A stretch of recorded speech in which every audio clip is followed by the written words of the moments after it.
আপনাদের স্বাগত জানাচ্ছি আমাদের বিশেষ সংবাদ বুলেটিনে। আর এই মুহূর্তে দেশের ও রাজ্যের সবচেয়ে গুরুত্বপূর্ণ খবরগুলো নিয়ে আমরা হাজির হয়েছি আপনাদের সামনে। আজ দেখব হৃদয় বিদারক এক ঘটনা। মালদহে বেহাল রাস্তার কারণে অ্যাম্বুলেন্স না পেয়ে খাটিয়ায় হাসপাতালে নিয়ে যেতে হলো এক বৃদ্ধাকে, যে ভিডিও এখন ভাইরাল। এরই মধ্যে রাজ্য সরকার জারি করলো আমাদের পাড়া আমাদের সমাধান কর্মসূচির বিজ্ঞপ্তি। এবার পাড়ার সমস্যা মিটবে হাতে হাতে। আর এক গর্বের খবর, বিশ্বের নিরাপত্তম শহরগুলির তালিকায় উঠে এলো আমাদের কলকাতা, ভারতে, যা 1 নম্বরে। অন্যদিকে ভোটার তালিকা সংশোধন ঘিরে তীব্র বিতর্ক। মমতা বন্দ্যোপাধ্যায়ের পর সেই সুরেই কথা বললেন প্রশান্ত কিশোর। তাদের দাবি এটা বিজেপির চক্রান্ত। এরই মাঝে প্রধানমন্ত্রী নরেন্দ্র মোদী তার মন কি বাত অনুষ্ঠানে তুলে ধরলেন আত্মনির্ভর ভারতের জয়গান, বললেন প্রত্যেক অর্জন ভারতের গর্ব। রাজনীতির ময়দানেও আজ চলছে জোর কোলাহল। বিধানসভা ভোটের আগে নন্দীগ্রামে শক্তি বাড়াচ্ছে বিজেপি, দেখা যাচ্ছে তৃণমূলের বড়সড় ভাঙন। এবং সবশেষে শুভেন্দু অধিকারীর বিস্ফোরক অভিযোগ, ডোমিসাইল ইস্যুতে তিনি সরাসরি মুখ্যমন্ত্রীকে কাঠগড়ায় তুলে বলেছেন তিনি নাকি রোহিঙ্গা বাংলাদেশিদের বাঁচাতে চাইছেন। তাহলে চলুন আর দেরি না করে সরাসরি চলে যাই আজকের বিস্তারিত খবরে। হৃদয় বিদারক, মালদহে বেহাল রাস্তায় অ্যাম্বুলেন্স নেই, খাটিয়ায় হাসপাতালে বৃদ্ধা, ভাইরাল ভিডিও। দর্শক, এবার এক হৃদয় বিদারক ঘটনা সামনে এসেছে মালদহের হবিবপুরে। বেহাল রাস্তার কারণে অ্যাম্বুলেন্স ঢুকতে না পারায় 70 বছর বয়সী ডায়রিয়া আক্রান্ত বৃদ্ধাকে খাটিয়ায় চাপিয়ে হাসপাতালে নিয়ে যেতে হয়েছে। এই ঘটনার ভিডিও ভাইরাল হয়েছে এবং রাজ্য জুড়ে শোরগোল ফেলেছে। শুধু হাসপাতালে নিয়ে যাওয়াই নয়, হাসপাতাল থেকে ছাড়া পাওয়ার পরও সমস্যা কাটেনি। সরকারি অ্যাম্বুলেন্স না পাওয়ায় পরিবারকে গাড়ি ভাড়া করে গ্রামে পৌঁছতে হয়। সেখান থেকে প্রায় 2 কিলোমিটার বেহাল রাস্তা আবারও খাটিয়ায় পেরিয়ে বাড়ি ফিরতে হয় রোগীকে। ঘটনার তদন্ত শুরু করেছেন মালদহের জেলা প্রশাসক নাতিন সিংহানিয়া। এই পরিস্থিতি নিয়ে শুরু হয়েছে রাজনৈতিক চাপানোতর। তৃণমূল নেতা আশিস কুণ্ডু স্থানীয় বিজেপি প্রধান ও বিধায়ককে দায়ী করেছেন। অন্যদিকে বিজেপি বিধায়ক গোপাল সাহা রাজ্যের এগিয়ে বাংলা নীতির দিকেই অভিযোগের আঙুল তুলেছেন। দাবি করেছেন রাজ্যে কেন্দ্রের প্রকল্প বাস্তবায়ন হতে দেওয়া হয় না। বেহাল রাস্তার কারণে সাধারণ মানুষের এই দুর্ভোগ নিয়ে প্রশ্ন উঠছে প্রশাসনের ভূমিকা নিয়ে। ব্রেকিং, আমাদের পাড়া আমাদের সমাধান কর্মসূচিতে 15 ধরনের কাজ, বিজ্ঞপ্তি জারি রাজ্যের। দর্শক, এবার এক দারুণ খবর। রাজ্য সরকার প্রকাশ করেছে আমাদের পাড়া আমাদের সমাধান কর্মসূচি নিয়ে নতুন বিজ্ঞপ্তি। মুখ্যমন্ত্রী মমতা বন্দ্যোপাধ্যায়ের ঘোষণা অনুযায়ী এই প্রকল্প আগামী 2 আগস্ট থেকে শুরু হবে এবং 3 নভেম্বর পর্যন্ত চলবে। আর সমস্যাগুলির চূড়ান্ত সিদ্ধান্ত নিতে হবে 15 নভেম্বরের মধ্যে, কাজ শেষ করার নির্দেশ 15 জানুয়ারির মধ্যে। এই কর্মসূচির আওতায় মানুষের দৈনন্দিন জীবনের সঙ্গে যুক্ত ছোট ছোট বড় 15 ধরনের কাজ অন্তর্ভুক্ত করা হয়েছে, যেমন নিকাশি নালা তৈরি, পানীয় জলের ব্যবস্থা, রাস্তায় আলো লাগানো, কমিউনিটি টয়লেট নির্মাণ এবং অঙ্গনারী কেন্দ্রের ছাদ মেরামত। তবে বড় ধরনের নির্মাণ কাজ বা জমি কেনা এই প্রকল্পের আওতায় পড়বে না। প্রকল্পটি সুষ্ঠুভাবে পরিচালনার জন্য মুখ্য সচিবের নেতৃত্বে একটি স্টেট লেভেল কমিটি এবং জেলা শাসকের নেতৃত্বে জেলা স্তরে টাস্ক ফোর্স গঠন করা হয়েছে। এই কর্মসূচি সরাসরি মানুষের ছোট ছোট সমস্যা সমাধানের লক্ষ্য নিয়েই চালু হচ্ছে। রাজ্যের প্রতিটি পাড়ায় এবার নিজেদের সমস্যা সমাধানের সুযোগ পাবেন সাধারণ মানুষ। দারুণ খবর, বিশ্বের নিরাপত্তম শহরগুলির তালিকায় কলকাতা 1 নম্বরে কোন শহর? দর্শক, এবার এক দারুণ খবর।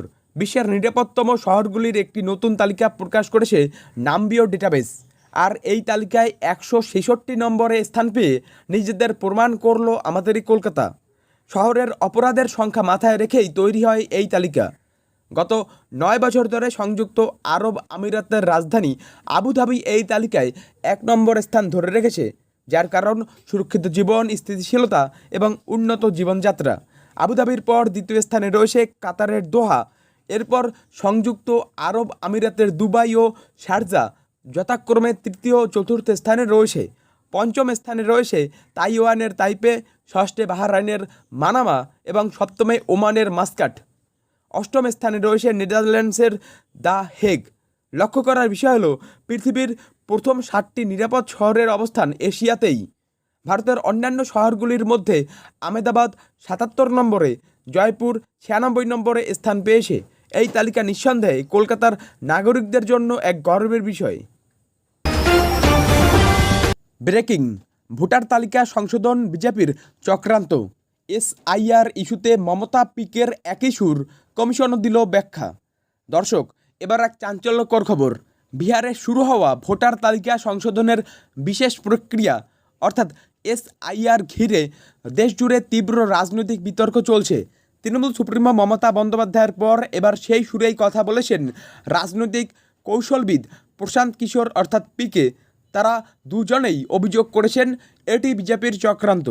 পিকে প্রশ্ন তুলেছেন, 2014 সালের ভোটার তালিকা যদি ভুয়ো হয় তাহলে নরেন্দ্র মোদী কীভাবে প্রধানমন্ত্রী হলেন। তিনি আরও অভিযোগ করেছেন, নাগরিকত্ব নির্ধারণের অধিকার কমিশনের নেই, এটি সংবিধান বিরোধী। পিকে আরজেডিকেও কটাক্ষ করে মুসলিমদের শুধু কেরোসিন হিসেবে ব্যবহারের অভিযোগ এনেছেন। তবে এই বিতর্কের মধ্যেই নির্বাচন কমিশন সুপ্রিম কোর্টে হলফনামা দিয়ে তাদের পদক্ষেপের যৌক্তিকতা ব্যাখ্যা করেছে। কমিশন জানিয়েছে, বিভিন্ন রাজনৈতিক দল আপ, কংগ্রেস, বিজেপি, NIDMK এবং শিবসেনার অভিযোগের ভিত্তিতেই ভোটার তালিকার স্বচ্ছতা ফিরিয়ে আনতে এই বিশেষ সংশোধন প্রক্রিয়া শুরু হয়েছে। কমিশন উল্লেখ করেছে, পুরনো পদ্ধতিতে মৃত বা অযোগ্য ভোটারদের নাম বাদ দেওয়া যাচ্ছিল না। এই বিষয়ে সুপ্রিম কোর্টে শুনানি হবে 28শে জুলাই। মনে করা হচ্ছে বিহারে প্রায় 66 লক্ষ নাম খসড়া তালিকা থেকে বাদ পড়তে পারে। প্রত্যেক অর্জন ভারতের গর্ব। মন কি বাত এ প্রধানমন্ত্রী মোদীর বিজ্ঞান, সংস্কৃতি ও আত্মনির্ভরতার বার্তা। দর্শক, এবার এক দারুণ খবর। প্রধানমন্ত্রী নরেন্দ্র মোদী 27শে জুলাই তার 124তম মন কি বাত অনুষ্ঠানে দেশবাসীর উদ্দেশ্যে এক গুরুত্বপূর্ণ বার্তা দিলেন। তিনি বিজ্ঞান, সংস্কৃতি, ক্রীড়া এবং পরিবেশের ক্ষেত্রে ভারতের নানা সাফল্যের কথা তুলে ধরে আত্মনির্ভরতার ওপর জোর দিয়েছেন। প্রধানমন্ত্রী 23শে আগস্ট ন্যাশনাল স্পেস ডেকে সামনে রেখে ভারতীয় মহাকাশ বিজ্ঞানের অগ্রগতির কথা বলেন। মহাকাশ থেকে নিরাপদে ফিরে আসা মহাকাশচারী শুভ্রাংশু শুক্লার উল্লেখ করে জানান, এটি ভারতের মহাকাশ যাত্রায় এক নতুন অধ্যায়। তিনি বলেন, হাজার হাজার স্পেস স্টার্টআপ আত্মনির্ভর ভারতের স্বপ্ন পূরণে সহায়ক হচ্ছে। বিজ্ঞান ছাড়াও সংস্কৃতি ও হস্তশিল্পে মহিলাদের অবদান, বিশেষত সাঁওতালি শাড়ির পুনরুজ্জীবনের প্রশংসা করেন মোদি। তিনি জানান, 3000-এরও বেশি স্টার্টআপ স্থানীয় শিল্প ও প্রযুক্তিতে কাজ করছে। বড় খবর, বিধানসভা ভোটের আগে নন্দীগ্রামে শক্তি বাড়াল বিজেপি, তৃণমূলে ভাঙন। দর্শক, আগামী বিধানসভা নির্বাচনের আগে পূর্ব মেদিনীপুরের নন্দীগ্রামে নিজেদের রাজনৈতিক জমি শক্ত করতে তৎপর বিজেপি। এই কেন্দ্রে তৃণমূল শিবিরে বড়সড় ভাঙন ধরেছে। রবিবার নন্দীগ্রামে বিজেপির একটি কর্মসূচিতে 2022 সালে বিজেপি ছেড়ে তৃণমূলে যোগ দেওয়া জয়দেব দাস সহ আরও 9 জন প্রাক্তন বিজেপি নেতা শুভেন্দু অধিকারীর হাত ধরে পুরনো দলে ফিরে এসেছেন। এই যোগদান অনুষ্ঠানে শুভেন্দু অধিকারী ছাড়াও উপস্থিত ছিলেন তমলুক সাংগঠনিক জেলার সভাপতি মলয় সিনহা এবং জেলার সাধারণ সম্পাদক মেঘনাথ পাল। শুভেন্দু এই যোগদানকে ঘরে ফেরা বলে অভিহিত করে বলেছেন, এর ফলে বিজেপি আরও শক্তিশালী হবে।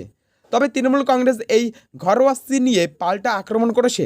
তৃণমূলের স্থানীয় ব্লক সভাপতি বাপ্পাদিত্য গর্গ জয়দেব দাসকে গুরুত্বপূর্ণ নেতা নন বলে মন্তব্য করেছেন এবং কটাক্ষ করে বলেছেন যে বিজেপি গরু ছাগল কিনে রাজনীতি করে। বিজেপি শিবিরের দাবি, নন্দীগ্রামে এই যোগদানে দল আরও চাঙ্গা হবে এবং 21-এর ভোটের পর ধাক্কা খাওয়া সংগঠনকে পুনরায় গড়ে তোলার প্রক্রিয়ায় এটি একটি বড় পদক্ষেপ। বিস্ফোরক খবর, রোহিঙ্গা বাংলাদেশিদের বাঁচাতে চাইছেন, ডোমিসাইল ইস্যুতে মমতাকে তীব্র শুভেন্দুর।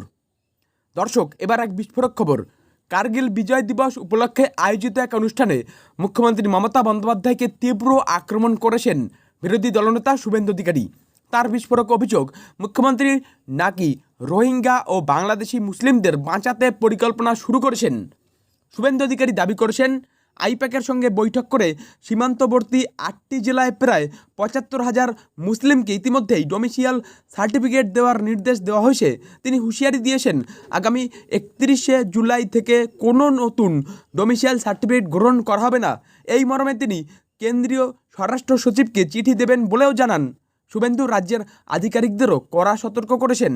তবে এই অভিযোগের জবাবে তৃণমূল মুখপাত্র কুণাল ঘোষ শুভেন্দু অধিকারীকে কটাক্ষ করে বলেছেন তার নিজের রাজনৈতিক অবস্থানই গ্যারান্টি শূন্য।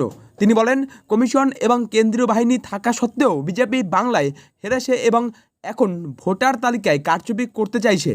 কুণাল ঘোষ আরও বলেন, যারা বাংলা ভাষায় কথা বলেন এবং ভারতীয় নাগরিক তাদের কোনোভাবেই হেনস্থা করা যাবে না। এই ঘটনা নিয়ে রাজ্য রাজনীতিতে শুরু হয়েছে জোর তরজা।